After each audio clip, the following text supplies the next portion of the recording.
Paris it's always been the most prestigious fashion capital of the world, so we asked designers, fashion insiders and journalists for the reasons.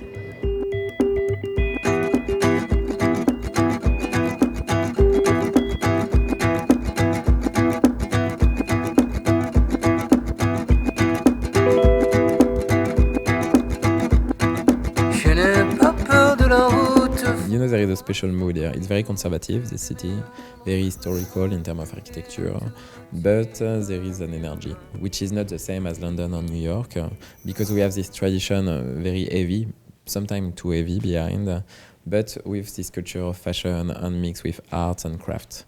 And since many centuries, the art, craft and fashion were very close together in France. So I think it's just a natural way. It's a question of education, and it's coming like that.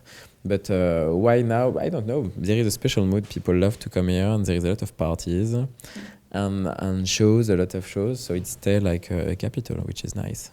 I think it's that France has always known how to spot talent. They don't go wild for the last thing.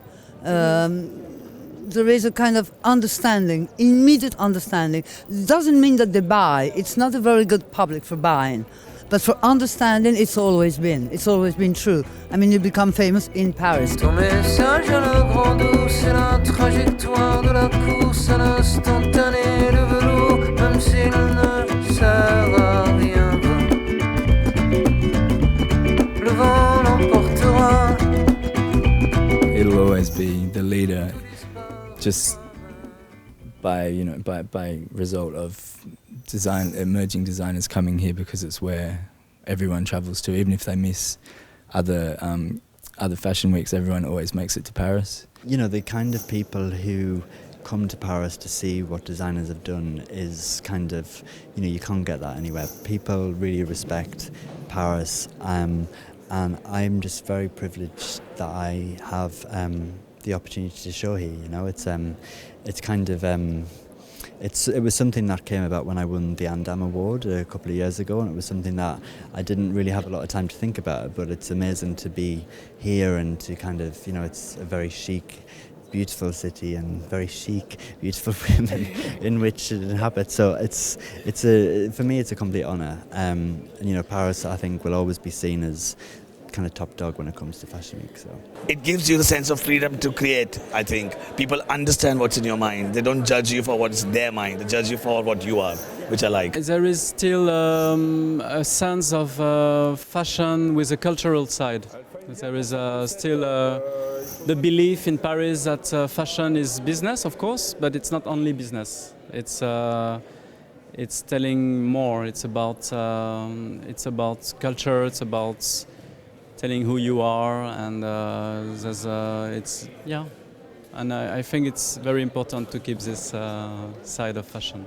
It's very free, and it's free and fresh, and you can have a lot of new people giving new proposition. It's not conservative at all.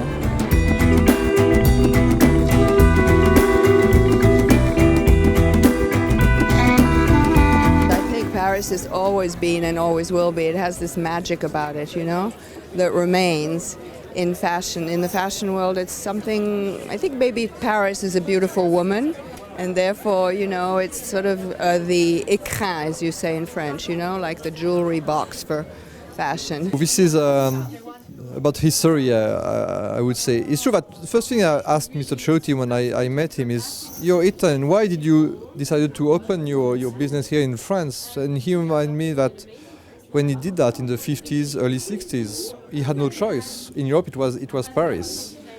Where it comes from, I'm not sure. But it's a fact. Well, traditionally anyway, Paris always integrated foreigners in its calendar. And don't forget that the first French couturiers were English. And we kept this tradition. We had a lot of English, starting with Worth, finishing with Galliano, McQueen, Westwood, etc. It always was like that. And since Issey Miyake joined Paris in 1973, Valentino from Italy in 1974, it became quite usual. And with the mondialization, there is no question an acceleration. The number of nationalities is incredible. And in fact, Paris Fashion Week is very close to La Coupe du Monde of football.